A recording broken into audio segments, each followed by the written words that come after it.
Hello guys, welcome back to my channel. My name is Trouble, and today I'm going to be continuing my review of the Berserk manga series, picking up from where we left off last time, which was Guts killing 100 men and learning about Casca's and Griffith's backstory.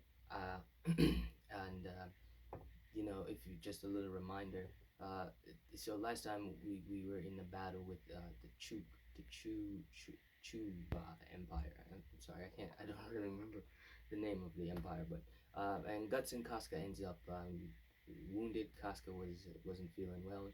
It was that time of the month, and she ended up falling off a cliff. Guts went after her, and they both bonded. Casca tells Guts about her backstory, why she was so angry with him all the time, tells him a very dark part of Griffith's psyche and his past.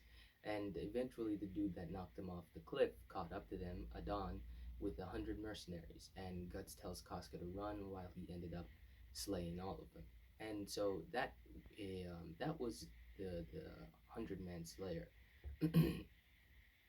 chapter. Those were the 100 Man Slayer chapter. And so now with this, we're going into the battle for Dory. No, I'm sorry, Doldre, Doldre. I always say Dory. I don't know why. Ever since I got into Berserk, I always say Dory, but it's actually Doldre. So with this, we're going into the battle for Doldre, and Guts, and them becoming the hero of Midland. So anyway, with that said, and with that introduction, let's just jump right on into the review. So we pick up right where we left off last time. We see that Guts is no longer in bed. He's no longer sick. He's now sitting up on top of the hill above above where the band of the Hawk is camping. And we see a nice scene with the band of the Hawk. Everybody joking around. Everyone's glad that Guts and Casca are safe. Everybody's making jokes. Everyone's kind of happy. They're sleeping and all that. And always with Miura, it comes that saying, or it goes without saying, the artwork is amazing in every panel, even the smallest panel. The detailing, the every panel says a million words without saying anything. But we then see Judah gives Casca the dust, and Casca is now going to give it to Guts. So Casca runs looking for Guts so she could give him the dust that Judah gave to her so she can tend to Guts' wound. And she eventually finds Guts, and she starts to apply it. And Guts starts to get into this whole conversation about them, about the Band of the Hawk and their dreams. And he's saying that he's all that fire, like everyone down there brings a small flame, a raging flame that forms into Griffith, and he's only there being warmed by the fire. He has no dream, he has no reason to be there. And the scene continues, and it continues, and Casca is cute. You see, when Guts says, it's like it's a whole campfire of dream. Casca kind of blushes, like, yeah, you're a smooth talker, huh?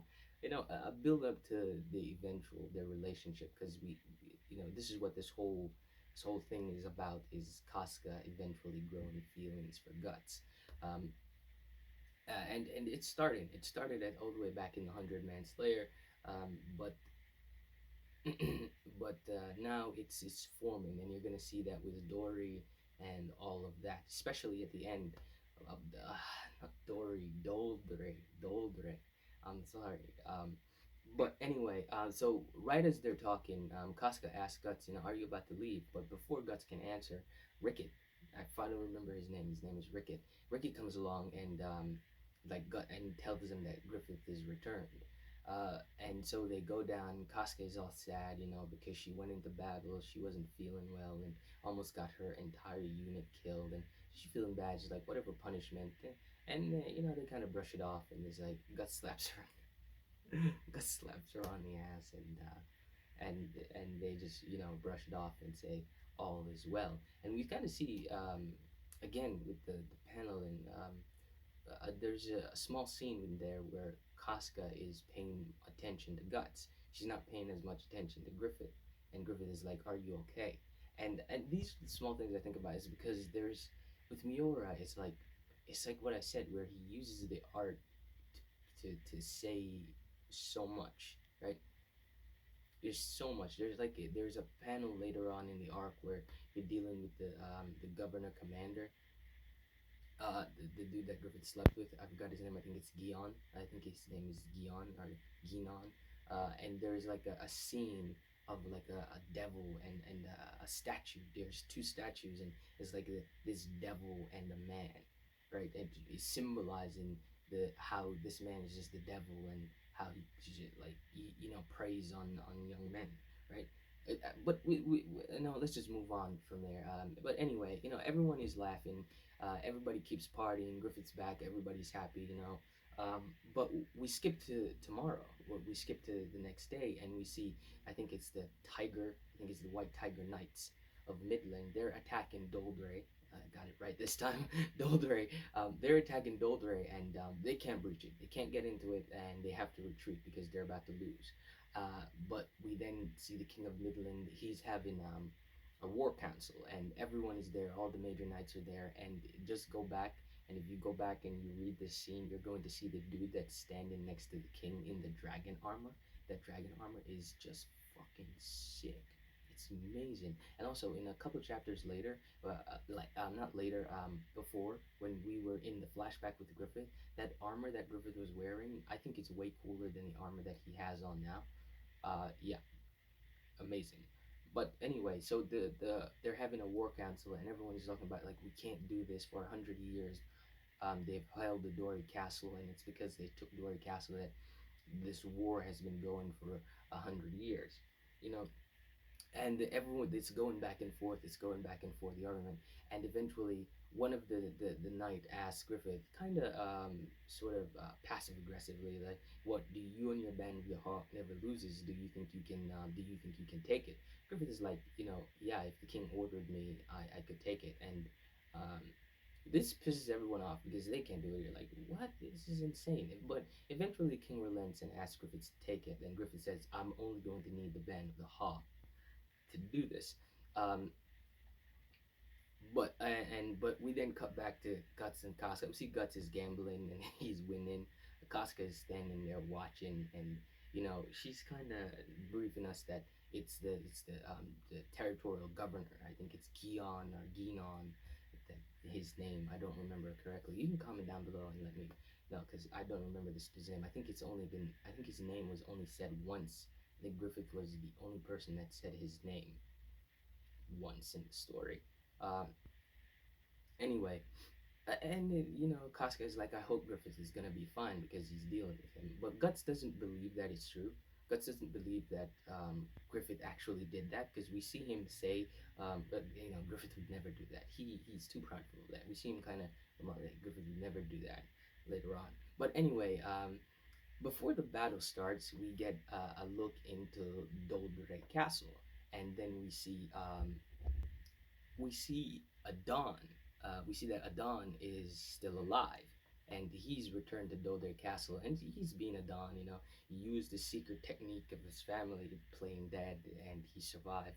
And then we see the big bad, the general. The dude who Guts is gonna fight, and this dude is just towering figure. He's terrifying, and he chastises the Don. He's like, I can't believe you come back. After leading 100 mercenaries to their death for petty grudges, and he demotes him. Um, the leader of the holy, I think it's the Holy Purple Rhino Knights, or Holy Purple Rhino Knights.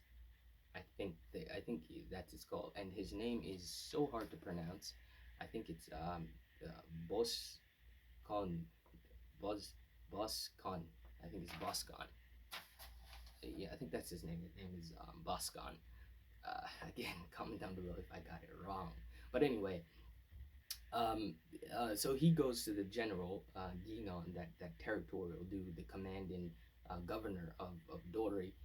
He used his fortune to finally get back to Griffith, and he said, like, don't hurt Griffith. The band of the Hawk is gonna come. Don't hurt Griffith.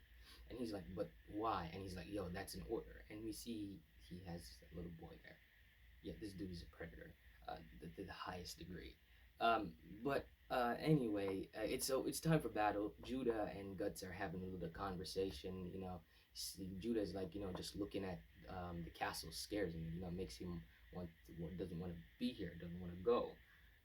And apparently Griffith has a plan because Griffith has put his forces in front of a river, meaning that his forces can't escape because there is a river. Um, and then we cut back to Dorothy Castle and we see Boscan, and he also recognized like this is foolish, this is a childish thing, like putting your forces behind the river, like you're up to something, right? And we see that Boscan is like a good general, like he's a good dude. He seems like he's a good dude. He doesn't seem like he's anything. He seems like a disciplined soldier. Like there's nothing shady going on with him or anything like that. Um, but anyway, and so the battle begins. Like they commence the battle. Griffith's like charge, and so an intense battle comes in, and we again. I feel like I'm nitpicking. I hope I'm not nitpicking because there is a scene again with Griffith's riding, and then all of a sudden we see Guts's horse comes up to Griffith and rides past Griffith. And me seeing this, it makes me believe that this is Kentaro Miura kind of foreshadowing that Guts is passing Griffith, or Guts is surpassing Griffith, right? Because he's starting to reach that point where he has a desire of his own. He wants to be his own man, or something like that. I don't know. Maybe I'm nitpicking. Again, comment, let me know.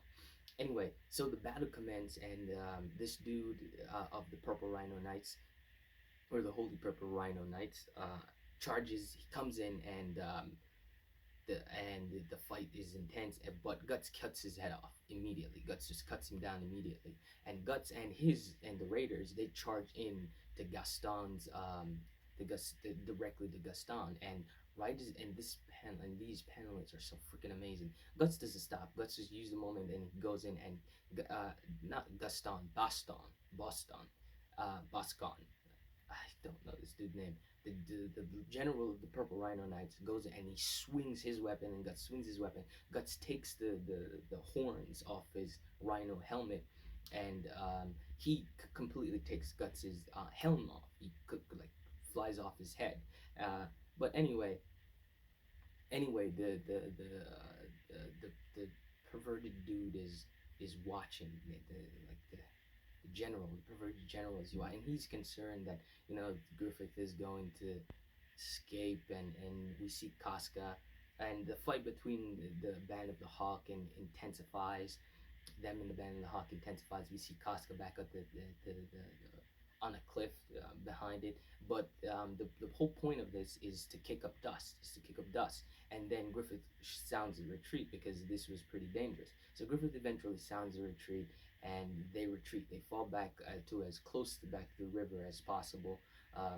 And the men, the men of the Purple Rhino Knights are like, we should pursue them. They're falling back. It's in a retreat. And the general, Boscan, I hope I'm saying it right, Boscan, the general is like, no, we shouldn't. And but eventually because his lust for Griffith, he's like, oh, my lover Griffith. The yeah, Guion. I don't know his name for the love of me. I can't remember this dude's name, and I really don't care because this dude is just a fucking creep. Anyway, he's just lusting after Griffith like forever. Apparently, Griffith was the best he ever had, and he can't get over him, and he really wants him again. So he decides that no, that general of the Purple Rhino Knights might actually kill Griffith, disobeying his order. So he's like, I can't have that, gather all of my bodyguard, and the men is like, no, you can't do that because then the thing will be undefended. It's like, I don't care. It's not like they can breach the castle anyway. So he goes out and he basically outranks Boscan, and he eventually sends the men to chase Griffith, right? To chase after Griffith because Griffith and his men are retreating. And again, the whole point of all this time, Griffith's plan was to kick up the dust, right? And I think Griffith knew that he would come after him. I think because Griffith is obviously using his lust for him, because it's so obvious that Griffith knows that he wants him, and Griffith is using that. But it's kicking up dust, and the kicking up the dust, and the fact that he pulls most of the troops out of the castle, most of the defendant troops out of the castle, with that of the Purple Rhino Knights. So most of the troops dependent in the castle is gone, and that of the Purple Rhino Knights, and the dust that the retreating band of the Hawk kicked up, and the dust that the chasing Purple Rhino Knights with the bodyguard of the governor commander, that of all that kicking up, kicks up a huge dust storm, and Casca and her men now sweeps in and charge into the castle, breach the castle under this dust storm. Um, the whole plan relies on Casca and her unit taking the taking the castle. That's the whole plan. So what this is that it's them holding out. The Griffith, the Guts, and all them. Their section is to hold out until Casca and the other band of the Hawk can take the castle. That's what this is. And he's also Griffith is also relying on what's coming up, which is Guts defeating the the the the the general of the Purple Rhino Knights, because then it's going to the Purple Rhino Knights seeing their leader dead is going to crush their morale, and then them seeing the castle being taken is also going to crush their morale, giving them the win. That's the whole plan here. Um, so Casca and her men charges into the thing, and Guts and Boscon again. No, Guts is just murdering everything. He's just relentlessly, just nonstop killing everything. And Boscon is the only one that can stop him. And eventually, he does come, and he tries to stop Guts. Um, so a massive battle between him and Gus break out, and Boscon seems to be stronger. He seems to be he seems to have the edge on Guts in this fight. I'm not gonna lie, because Guts is bleeding, and he even breaks Guts' sword. But the thing with this battle between Boscon and Guts is that it's switching from Guts and Casca. It's going back and forth between Guts and Casca. We then see that Casca in the castle, Adon is still in the castle because he got demoted and he probably got saved back. So he came back and he told this whole lie story, like, I foresee this, and pompous asshole. But eventually, Casca is just cutting him. Casca is just beating the shit out of him. And eventually, Casca beats him to the point where he starts to beg. Uh, he starts to beg. But again, remember, the whole thing is the battle is going back and forth between Guts and Casca. So what I'm gonna do here is I'm gonna tell you Casca's half first. Then I'm gonna go back and I'm gonna tell you what's going on between Guts and Bascon or Boston or Boston.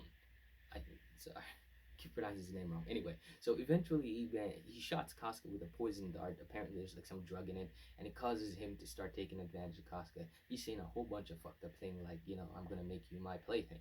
But eventually, he backs Casca into the corner, and then we see Casca does this fucking sick ass movie. Like, it's so elegant and perfect, right? It's damn near out of this world. So she charges, right? I'm gonna do my best to describe it to you. She charges him, and as she charges him, she jams her swords into the ground and uses her sword as an anchor to flip over his head, right? Which confuses him, and then in a backhand swing, she cuts him across the face, killing him instantly. And just like that, she's just like, you see that she's a great leader too. Like, she turns to her men and is like, cut them down, because Adon had summoned all of his men, and they were surrounded, and he's like, cut them down. And eventually they cut them down, they take them, and eventually they manage to raise the banners of the band of the Hawk, signaling that they won. But before that, let's go back in time a little bit. Guts versus the leader of the Purple Rhinos, and this battle is fucking intense. Like, they're going at it, like the men are like, you have to stay away or else you get caught up in the wind force of their swing, and we can't even see their swings. It's just how intense this battle is, and it's going. But the thing is, there is a catch, and this is why. And Guts is like, I'm on my last leg. There's something I have to do. I have to risk my life. But the problem is that from the fight early on, the sword he's wielding is not the Dragon Slayer. And it's not the harp on his sword. It's still a pretty cool sword, but that's just it. It's not the Dragon Slayer.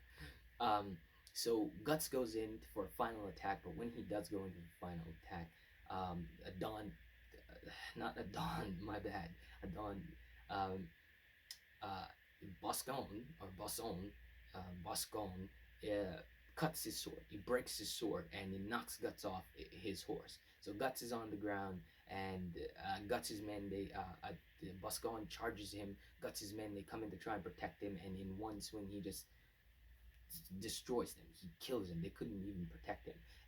But all this time watching this battle on the top of a cliff, far, far away, no one can really say it, but this is really high up, the cliff. What was none other than motherfucking Zod. Shout out to real life Ryan. Um, it was Zod. Zod's watching. Zod has been watching this entire battle the whole time, and he's seen that Guts' sword broke. He hurled his blade towards Guts.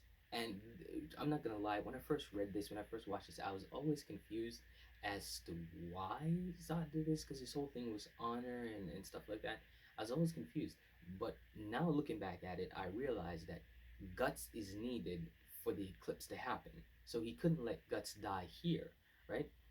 So I kind of see, I see why he did it now, is because Guts is needed. Because without Guts, Griffith doesn't become Femto, right? Because remember, it's Guts leaving. So it makes a lot of sense now. Now that I'm going back, reading it, and looking back at it, it makes a lot of sense why he threw the sword now. But anyway, Griffith tells Guts to grab that sword real quick, and it just, like a fucking beast, Guts cuts the head of his horse off, and then cuts his head off in one swing, and it's fucking amazing, right? Now this catches us up with Casca, not quickly, not right as now. So the battle continues. Eventually, this seeing their leader dead, um, seeing their leader dead, that breaks their morale. And so the Band of the Hawk, Griffith sees this moment. He tells the Band of the Hawk to charge, roar for victory, so that it can completely break them. And the Band of the Hawk, they realize that they start to retreat. The pervert's there. He's like, "Hey, what are you doing? Don't retreat!" And eventually, Griffith manages to get to him, and he basically confesses his love for Griffith. Basically, that's what he did. He's like, confesses his love to Griffith, and Griffith tells him, "I don't give a fuck about you. I never did," and stabs him in the face and kills him, and moves on, because you yapping your mouth would be very bad for me at this point. And so they do the victory lap. They chase them down. They cut them down to size, and so on and so forth. We see Casca. Casca is still injured because remember he got shot. My bad. Sorry. She got shot in the arm by a Dawn earlier, and so she's still injured from all that, and so she's resting, and her and Guts are on top of the wall, and she starts to cry because every time like this she says it feels like Griffith is so far away. So Guts picks her up, and then she's all romantic. There's a little halo light over her head. She feels like flustered by it. Remember, this is blooming into one of the most beautiful romances that was ever written, in my opinion. This is just my personal opinion. It's one of the best romances ever. But Guts takes her down to Griffith, and he kind of looks back at the sword. He's like, nah, it couldn't be, impossible. The sword that Zod threw to him. But anyway, before we get back to Midland, before we see them as the hero of Midland, we see the scheming, the aristocrats of Midland still scheming, trying to take down Griffith. They form a little coven, and the Queen of Midland was apparently fucking Julius. Yeah, she's fucking Julius, and now she's mad because it turned out, well, she thought that she was only doing it because to feel something, and now it turns out she loved him, and so now she's mad that Griffith killed Julius, and now she's a part of it, and so they form this whole coven. But we cut away from that, and we see them coming back. All of the city of Midland is cheering them. Oh, Lord Griffith, oh, Casca, Miss Casca, Pippin, and we see kids running with Pippin, and they're all hero. Crocus, he's just loving it. He's loving it, loving the adoration, loving all of it, taking it in. We then cut to Princess Charlotte. Princess Charlotte is kind of angry that all the girls are loving Griffith. We see the aristocrat in her. The aristocrat in her, they better not get too boastful. They better not get too cocky. She apparently put on 5 dresses. She's been doing that. She runs out to the balcony. She said, "Hey, Lord Griffith," and and then we see the queen, and apparently apparently there's going to be a victory ball, and the queen and them are planning to do something at the victory ball.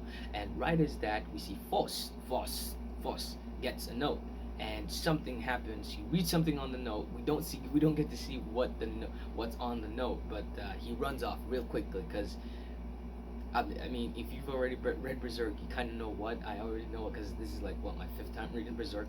Uh, Actually, I don't know, fifth, third time, probably somewhere in there.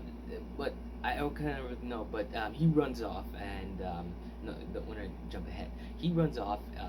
Apparently, he kind of tells the queen's like, I just got an important letter. The queen's suspicious about it, but she lets it go, and he runs off, and that's it. Apparently, there's going to be a victory ball. We're going to pick up all later, because this all leads into the departure. It leads into Guts and Casca, and this is where we're going to end off the story of the heroes of Midland, for Guts, Griffith, Casca, and the gang.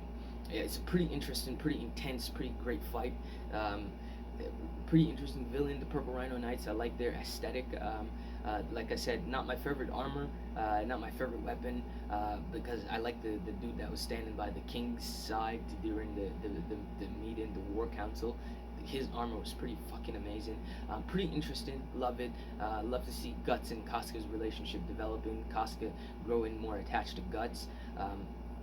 A lot of symbolism in here, like I said earlier, with the horse, with Guts overtaking Griffith's horse. You can take symbolism in that, with Griffith asking Casca what's on her mind when she was paying attention to the Guts and not paying attention to Griffith anymore. You can take that as symbolism. There's a whole bunch of symbolism. Nosferatu Zod saving Guts by throwing his sword. Symbolism for the eclipse, and it's sad, but from here it's all downhill. So next time, I'm going to be reviewing the departure. Next one's going to be the departure, or the fall, fall from grace. We're going to have and we're going to do that all the way up until they rescue Guts' return. That's where I'm going to review it. I'm going to be reviewing from the departure all the way up on, from the victory ball all the way up until Guts' return. Honestly, I don't know. I might change my mind. We'll see. But that's all for today. Thank you guys for watching. Like, comment, subscribe, all of that. It was super helpful, and I'll see you guys in the next one. Thank you for watching.